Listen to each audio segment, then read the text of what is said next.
Hello and welcome to my next video for COMP1511.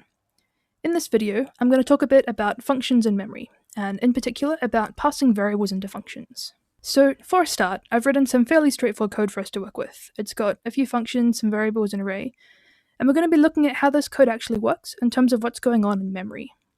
So first of all, each function has its own what I call function memory, which is a memory that holds all of the variables that are used by that function. I've drawn that up on the right-hand side over here. So I've got one box for each of the three functions I've got. So this box here is for the main function over here. This box here is the function memory for the add3 function over here. And this one here is the function memory for the add3 to array function, which is over here. And I'm going to use these to represent what's going on in the memory that's associated with each of those functions. So what values are being stored in each of the variables in those functions. Cool, so let's walk through what this code actually does. For a start, I've got a hash define up here for the array size, which I've set to before just to make my diagrams easier to fit on the page. I've then got two function prototypes, which just tell the compiler about some functions that I'll be writing later on in the program. I've then got my main function, so looking through this, it starts out by making an int called number. So that corresponds with this box I've got over here. And the code says int number equals 2, so that means the number 2 gets put in this box right here. Next we have int array size, which sets aside array size worth of ints in the main function's memory, so 4 ints, which I've drawn over here like this. So we have int array size equals curly bracket 0, which means I've set all the values in the array to start out at 0, so I'll just draw those over here. Next we have this function call here, add3 number. So what this means is that we pause the main function and jump over here to the code for this add3 function down here. You can see the add3 function has its own function memory over here, and it has just one int inside it, this int here, called num. You might have noticed that the variable in the main function was called number over here, but in the add3 function, we've called it num. But this isn't a problem. The names are only relevant to the specific functions, so we can call the variables different things in different functions. Everything will work just fine. If we look at when we called this function from the main function, we passed in this variable number, which has this value 2 in it here. So what this means is that when the add3 function gets called, this num variable here, this one over here, gets a copy of what was in the number variable in the main function. So that means it gets a copy of this number 2 here, put into this box here for the variable num when the function starts. Next, the function goes num equals num plus 3. So this means that in the function memory for this add3 function, this num variable here, we add 3 to this value. So 2 plus 3 is going to become 5. And then the function ends, there's no more code left in the function, so we go back to where we were up to in the main function. You'll notice that when we change the variable in the add3 function, when we change this num over here, it didn't actually have any impact on the number variable in the main function's memory. So this number variable up here stayed as 2. The reason for this is because, like I said before, the add3 function gets a copy of the value that was in the number box in the main function at the time when the add3 function was called. So that means that anything that happens to the variables inside a function don't actually affect the variables in other functions, which means we can't just use our add3 function like this to try and add 3 to this number in the main function. If we wanted to use this function to add 3 to the number in the main function, we'd need to actually return the value from the add3 function. So this 5 that we have over here, we would need to return that back to the main function somehow. In order to return something, we have to change from a void function to an int function. So I'll write int in here. And then instead of saying num equals num plus 3, because that's just going to change this num over here, we'd instead have to say return num plus 3.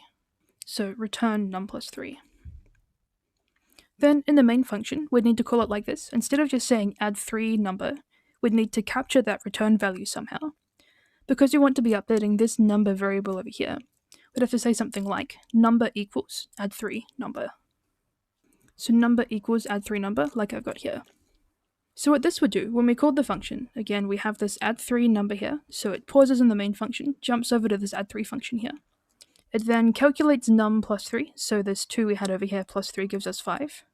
It then returns 5, so it returns the number 5 from the function.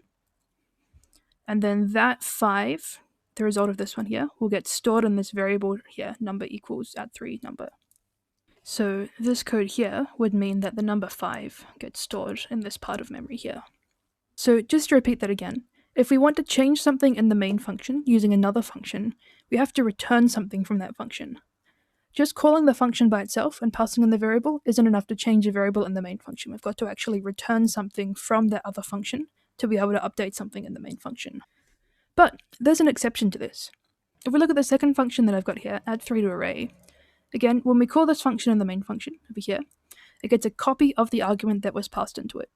But in this case, rather than getting a copy of the entire contents of the array, it just gets a copy of the location where the array is in the main function's memory. So it actually just gets an error like this, which says over here is where this array is in the main function's memory. So when we change the array in the add3 to array function down here, what happens is that rather than changing a copy of the array itself, it's actually changing the original array back here in the main function. This means that we can actually change the contents of an array just by passing it into a function. So even if it's a void function, because we're passing in an array, and because that just means we're passing information about where to find that array in the main function's memory, we can actually change the original array itself in the void function. We don't need to return anything. So this code over here, array0 equals array0 plus 3, would mean looking in add3 to array's function memory here, follow this arrow here along to where this array is in the main function, and then add 3 to the value in array0. So this slot here, this 0 would become a 3. The reason that we can do this, the reason that we can change something about this array over here in the main function's memory from a different function, is because arrays are actually just something called pointers. They're actually just information about where the elements of the array are stored in memory, or the address in memory of where those elements are. When we call this function add3 to array over here, passing in this array, we pass in information about where this array is located in the main function, so the address of where this array is, the address of where the elements in the array are. And it turns out that we can do the same thing with any variable. Instead of passing the value of that variable into a function, we can instead pass the address of that variable into a function, the location in the main function's memory where that variable is actually stored. But we'll talk more about that in the next video. For now, let's just go back over what we've covered so far. First of all, we talked about function memory, the idea that each function has its own memory associated with it, this stuff I've drawn over here, which is where the variables in that function get stored. And I drew that over here with one box for each of these functions. We then looked at this code over here on the left, and looked at what happened when we passed variables into functions. We saw that before with the void version of this, when we passed a variable into a function and we modify that variable in the function, it only affects the variable within that function's memory. So when we passed the num into this function here, it only affected this copy of it over here in the add3 function's memory. It didn't change the original number in the main function, because the function has passed a copy of the value in that variable, not the variable itself. We then saw that if we did want to change the value of a variable in the main function, we had to return something from our function. So we changed our add3 function here to return an int instead, and to return this num plus 3. And once we did that, we could store it in this variable here in the main function, and then that did actually update our variable over here. We then saw that arrays are an exception to this. If we pass an array into a function, any change that we make to the array within that function will affect the original array in the main function. This was because when we pass an array into a function, we're not passing the array itself, but instead a copy of the location of where the array was stored in the main function's memory, or the address of where that array was stored. And this is what's called a pointer. Pointer is just the address of where some other variable is located in memory. So, that's it for this video.